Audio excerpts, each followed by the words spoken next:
Olá, meus amigos, muito bom dia, muito boa tarde, muito boa noite, muito boa madrugada. Eu sou o professor Tarcísio Soares, seu professor hoje aqui de legislação por MP no tocante à Lei 12.209 de 2011, que é a Lei do Processo Administrativo Estadual. Eu sou professor aqui do IMPA, de Direito Administrativo também, na modalidade online e presencial. E estou hoje aqui para lhe ensinar legislação do MP.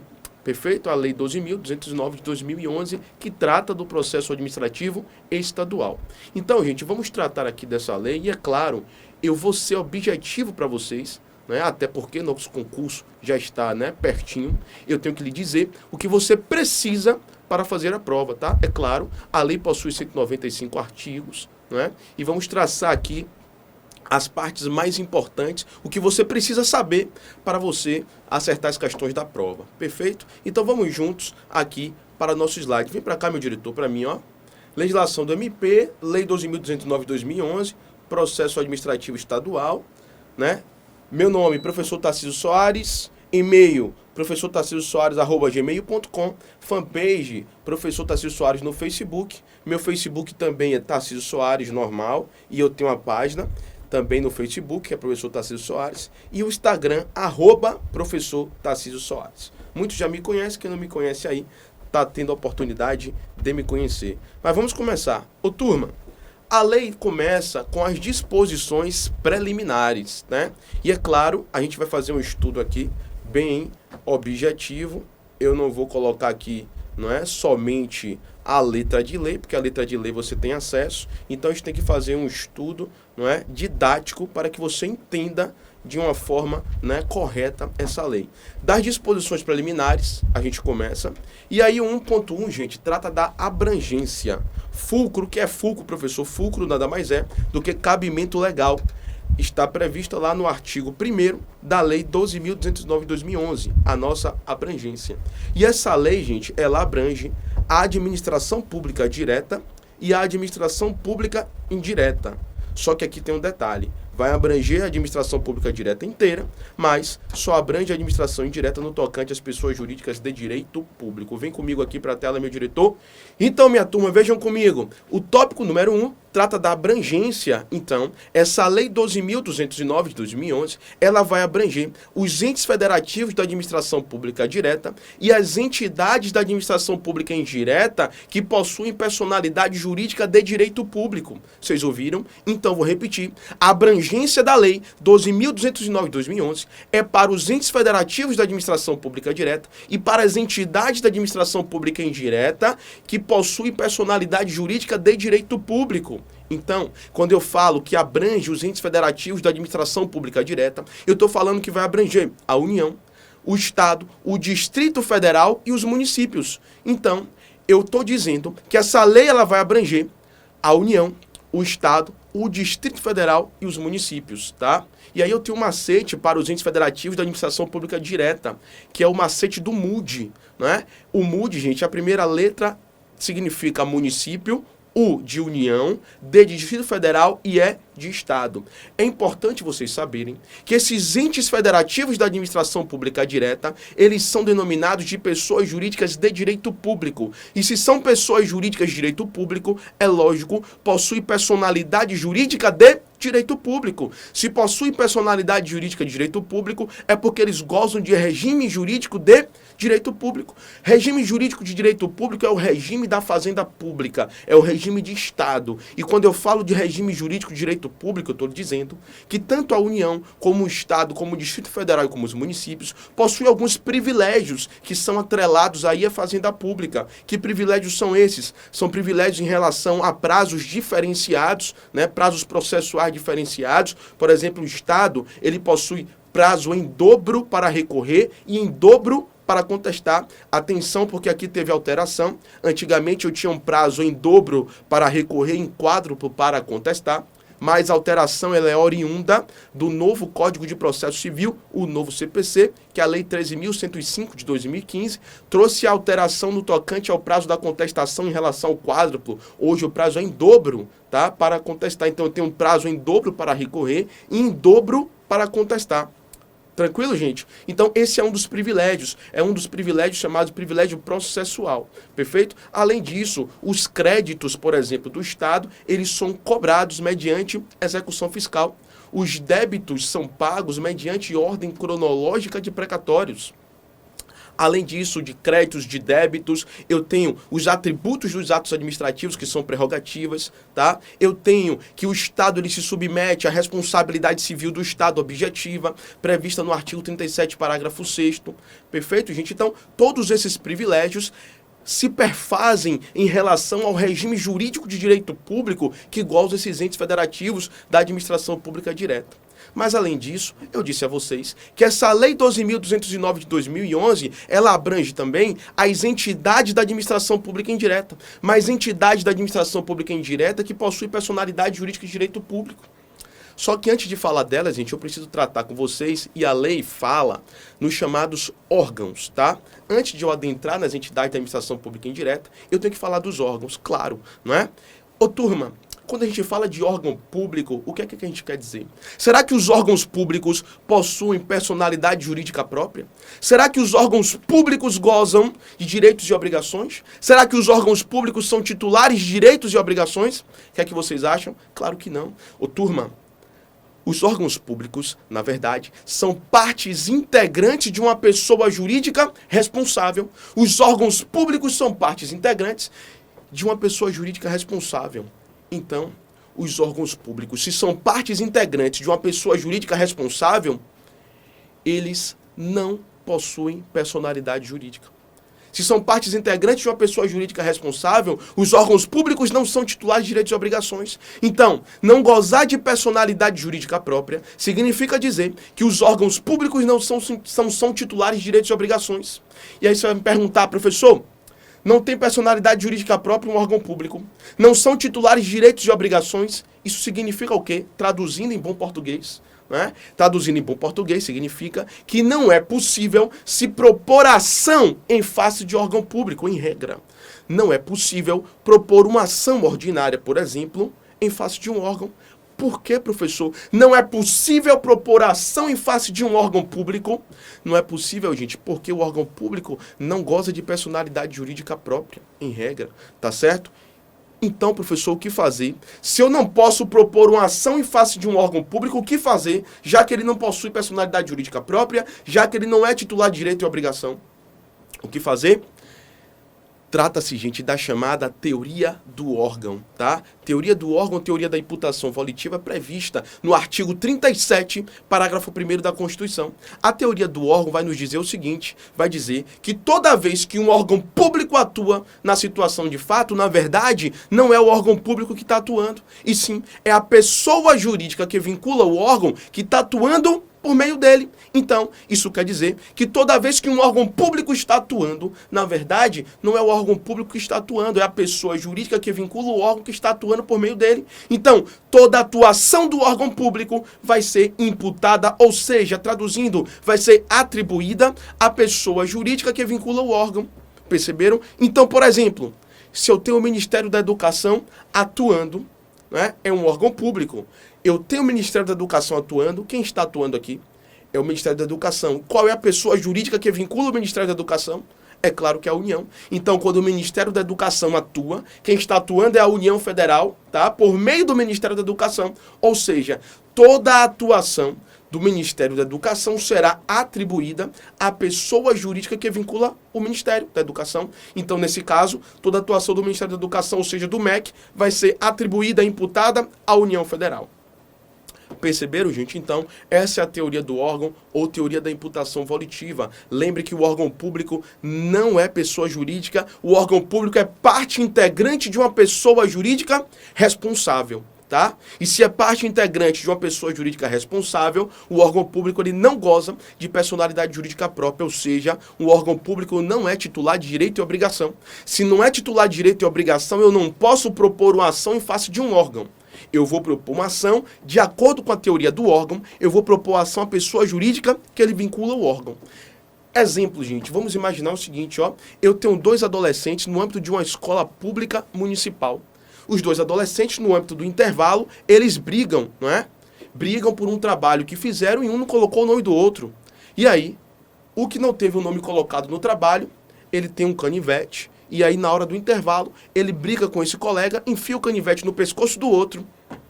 Eu lhe pergunto, o outro colega, ele teve uma lesão, né, corporal grave, porque ele enfiou, né, na garganta, no pescoço, a tempo até de poder matar o outro colega. E aí o outro colega, ele precisa, gente, ser levado às pressas para o hospital. O que é que eu vou fazer aqui nesse momento? Onde foi que aconteceu essa briga? No âmbito da escola pública municipal. Perceberam? Se essa briga aconteceu no âmbito da escola pública municipal, entre os dois adolescentes, é porque os dois adolescentes estavam sob a custódia da escola pública municipal.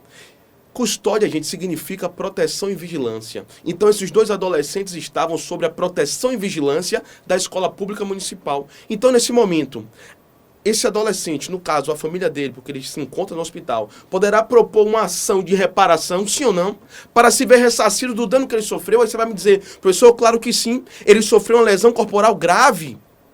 Aí eu vou lhe perguntar, ou gravíssima, né, até, no caso do pescoço.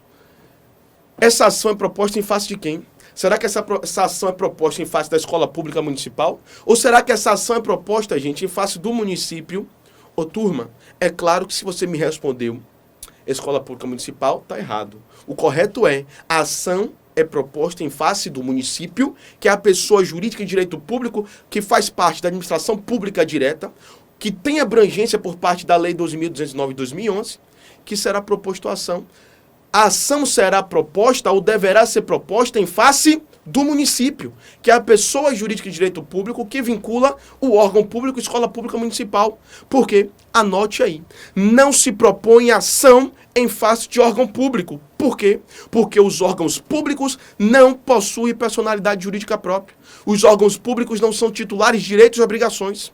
Em regra, a ação será proposta de acordo com a teoria do órgão em face da pessoa jurídica que vincula o órgão. E no caso do exemplo, a pessoa jurídica que vincula o órgão público, escola pública municipal, é o município. Perfeito? Então, estou tratando aqui de órgão público previsto lá na nossa Lei 12.209 também de 2011. Tá? Quando a gente fala em administração pública direta, no tocante à abrangência da lei do processo administrativo estadual, ela cita o órgão público e você precisa saber o que é um órgão público, qual a abrangência do órgão público. Mas agora, continuando.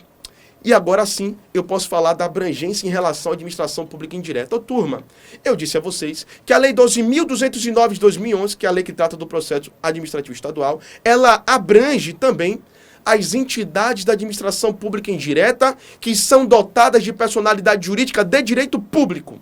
Ô, turma, quando eu falo que essa lei abrange apenas as entidades da administração indireta que possuem personalidade jurídica e direito público, eu quero dizer o quê?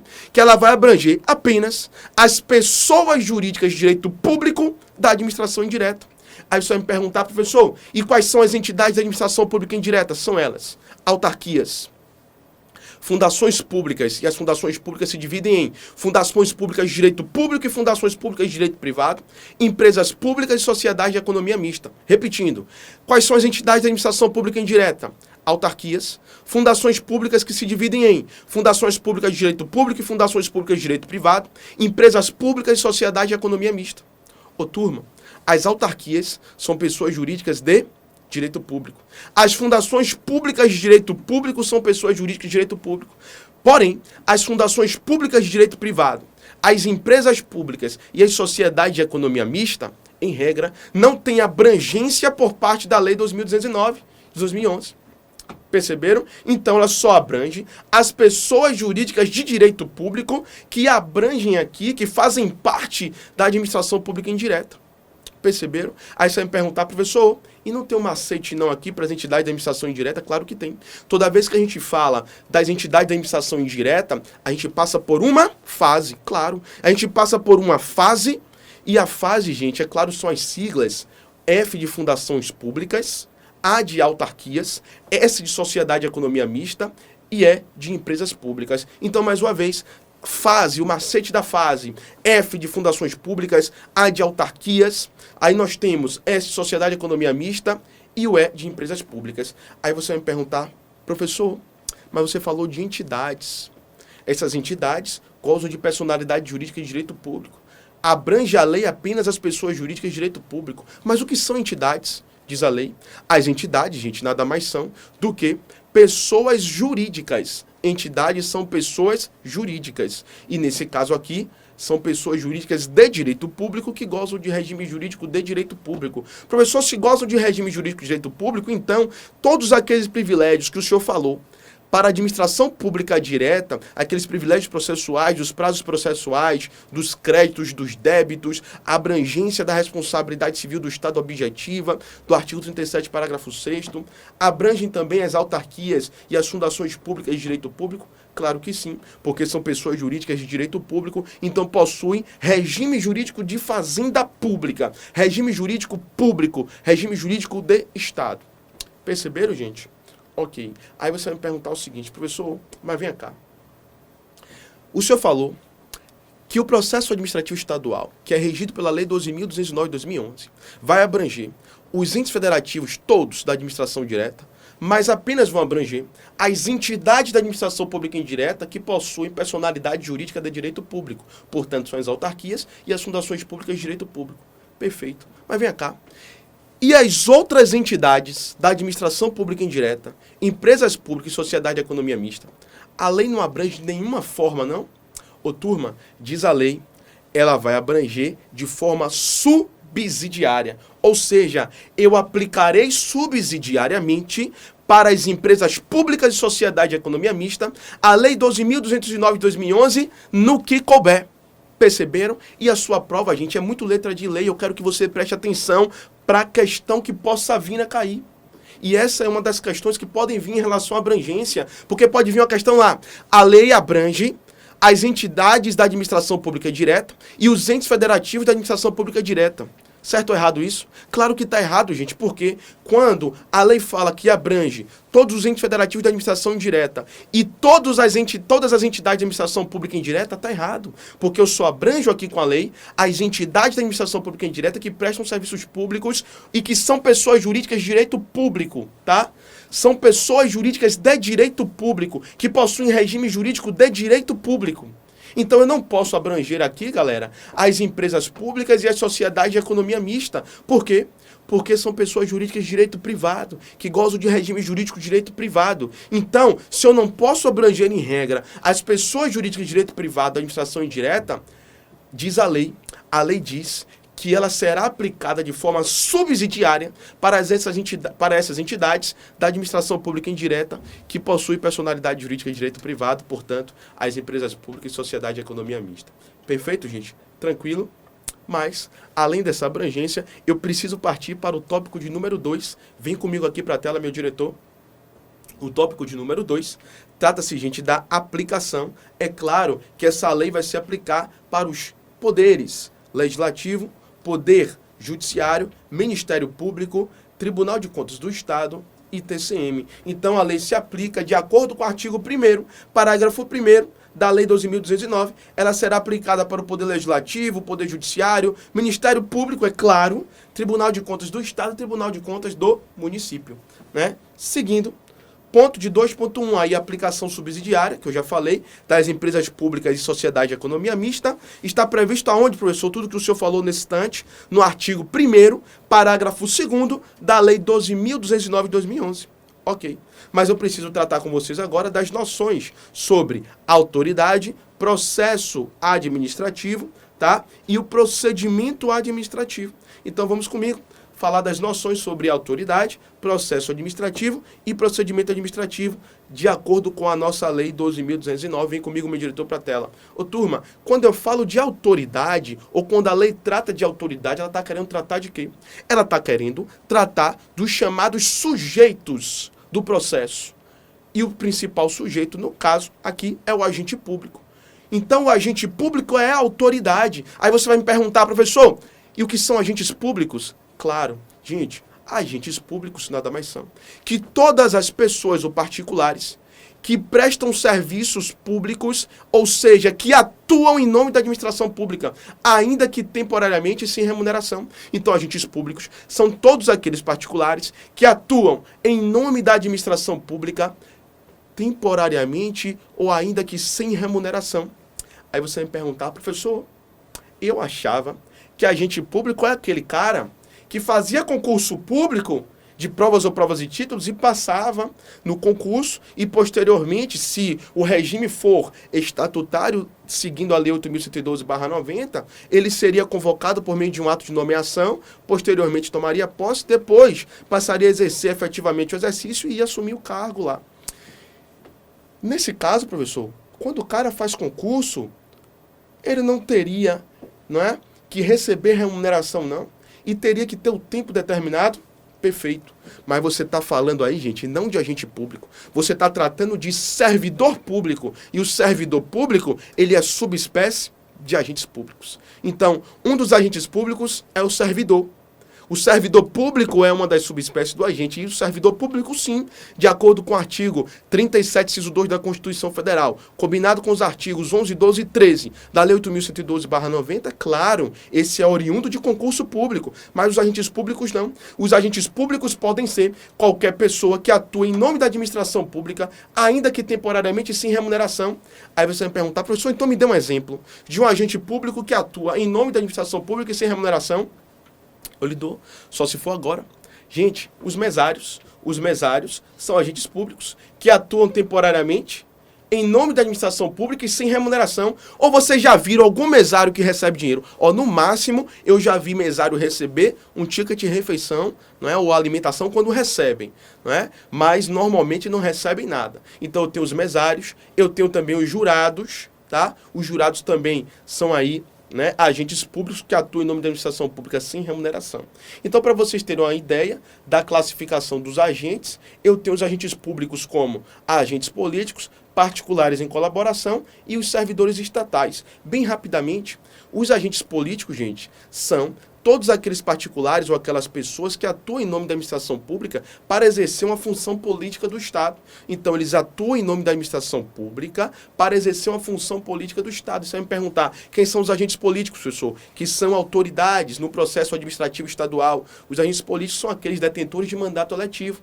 Todos os detentores de mandato eletivo, todos os detentores de mandato eletivo. Quem tiver mandato eletivo, vereador, prefeito, enfim, vereador, prefeito, deputado, todos eles, deputado federal, deputado estadual, não é? Nós temos aí prefeito, vereador, enfim, senador, todos esses que possuem mandato eletivo são agentes políticos. Além desses agentes políticos que possuem mandato eletivo, eu tenho como agente político também os secretários, que, não obstante não possuam mandato eletivo, são agentes políticos. Né? Os membros, é claro, e por isso eu estou falando de agentes políticos, os membros do Ministério Público, né? Os membros do Ministério Público são agentes políticos. Então, membros do Ministério Público são agentes políticos, que são agentes públicos, que são autoridade no âmbito do processo estadual. Então, os membros do Ministério Público, os membros do Tribunal de Contas também são agentes políticos e os membros da magistratura também são agentes políticos. Além de agentes políticos, eu tenho particulares em colaboração.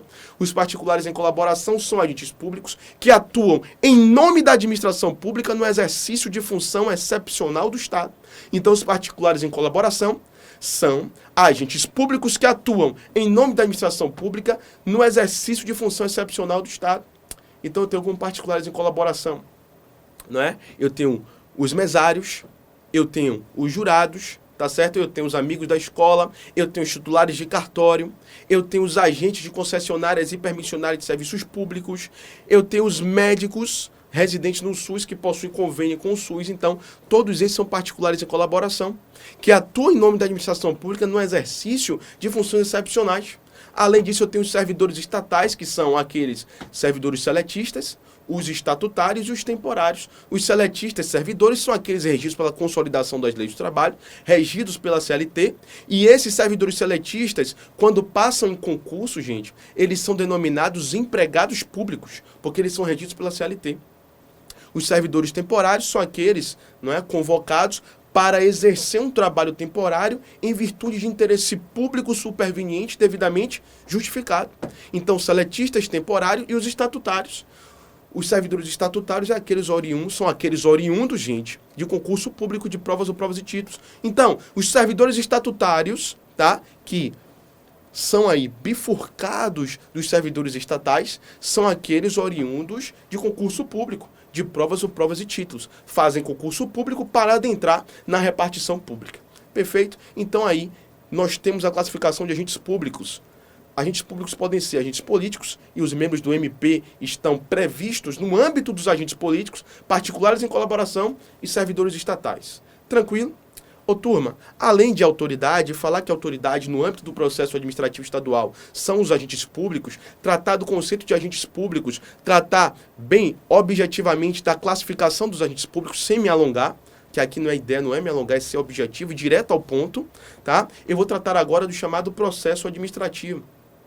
Professor, o que vem a ser, então, esse processo administrativo? O processo administrativo, gente, trata-se de uma relação jurídica, onde as partes se envolvem nessa relação jurídica para resolver os seus conflitos. E aí eu não vou falar tecnicamente, é uma relação jurídica onde as partes se envolvem para serem resolvidas as suas lides. Claro que não, você não vai entender.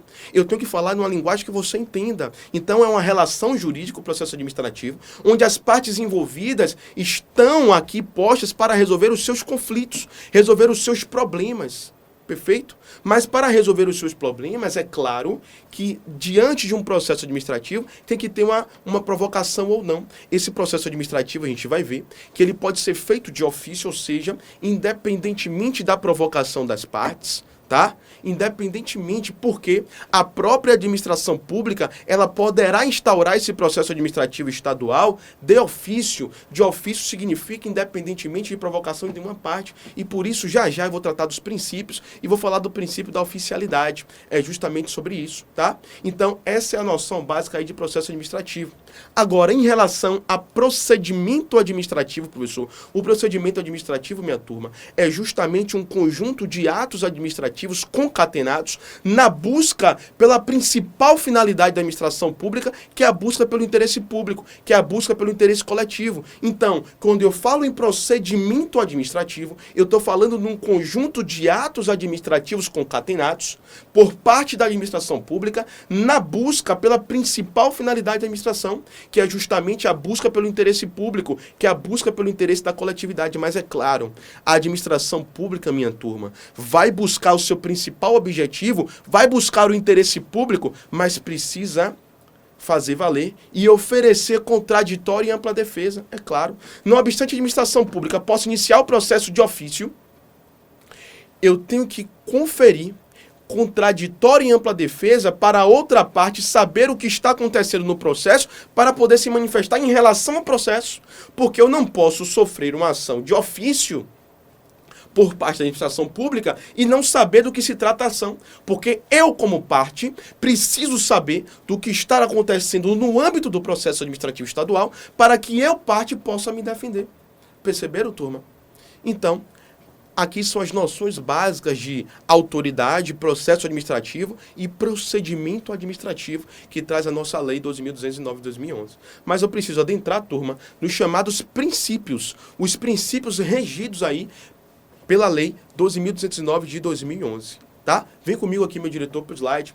A gente vai tratar, minha turma, dos princípios, o princípio da legalidade e o princípio do devido processo legal.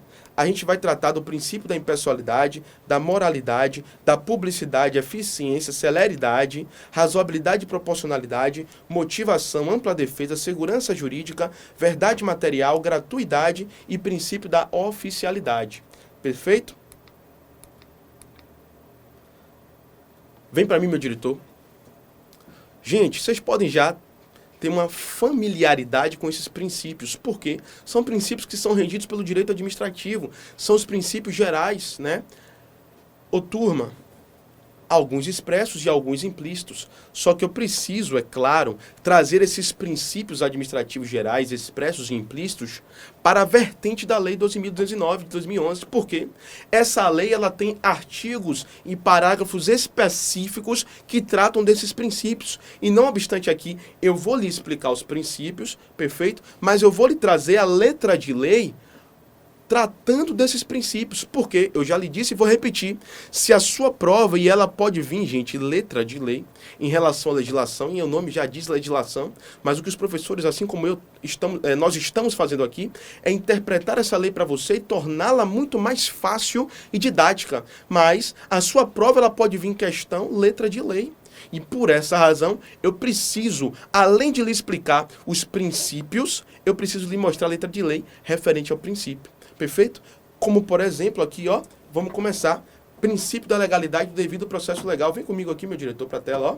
O princípio da legalidade devido ao processo legal está previsto no artigo 3º, parágrafo 1º da Lei 12.209 de 2011. O parágrafo 1º vai dizer o seguinte: somente a lei, ela pode condicionar o exercício de direito, impor dever, prever infração ou prescrever sanção. Então, o artigo 3º, parágrafo 1º da lei vai dizer: somente a lei pode condicionar o exercício de direito, impor dever, prever infração ou prescrever sanção. Vem comigo, meu editor, para a tela. Então, gente, ó, somente a lei ela pode condicionar o exercício do direito. Isso quer dizer o quê? Significa, gente, que o princípio da legalidade, ele é dividido, gente, em duas vertentes: princípio da legalidade no direito privado e princípio da legalidade no direito público. O princípio da legalidade no direito público significa que ninguém será obrigado a fazer ou deixar de fazer nada, senão em virtude de lei. Vige aqui o princípio da autonomia da vontade, ou seja, o particular ele pode fazer tudo desde que não prejudique o texto legal. Vigendo a máxima, tudo que não for juridicamente proibido presume-se permitido, mas isso é o princípio da legalidade no direito privado e pode vir na sua prova comparando com a legalidade no direito público. Mas eu tenho que lhe dizer que o que importa para a gente mais é o princípio da legalidade no direito público. O princípio da legalidade no direito público significa que a atuação das pessoas jurídicas de direito público, e principalmente do Estado, gente, depende de prévia autorização legal. Ou seja, o Estado só atua se houver uma prévia autorização legal determinando a sua atuação. Ou seja, a atuação aqui é por meio de lei. A lei condiciona o exercício do direito, de acordo com o artigo 3º, parágrafo 1º da Lei 12.209 de 2011. Ela condiciona o direito, ela impõe deveres, infração e prescreve sanção. Então, a atuação, por exemplo, do Estado só pode ser feita de acordo com a determinação legal. É o princípio da subordinação à lei. Devido ao processo legal, turma, significa que o Estado ou a pessoa jurídica de direito público aqui vai atuar de acordo com os trâmites legais da lei. E quais são os trâmites? E que leis são? E que lei é essa? É a Lei 12.209 de 2011. Então, de acordo com os trâmites legais da Lei 12.209 de 2011. Perceberam? Então, o Estado só atua se a lei determinar a sua atuação. Perceberam? A atuação depende de lei. O Estado não pode atuar sem uma previsão legal que condicione a sua atuação, que imponha deveres, que prescreva a sanção, que prescreva a infração. Perceberam? Precisamos observar o artigo 3º, parágrafo 1º da Lei 12.209 de 2011. Mas, é claro, nós não possuímos só o princípio da legalidade devido ao processo legal. Além deles, da legalidade devido ao processo legal, nós temos o princípio da impessoalidade. O princípio da impessoalidade previsto no artigo 3º, parágrafo 5º da Lei 12.209 de 2011. Mas para falar do princípio da impessoalidade previsto no artigo 3º, parágrafo 5º da Lei 12.209 de 2011, eu peço que vocês cliquem no nosso segundo bloco. Valeu, galera.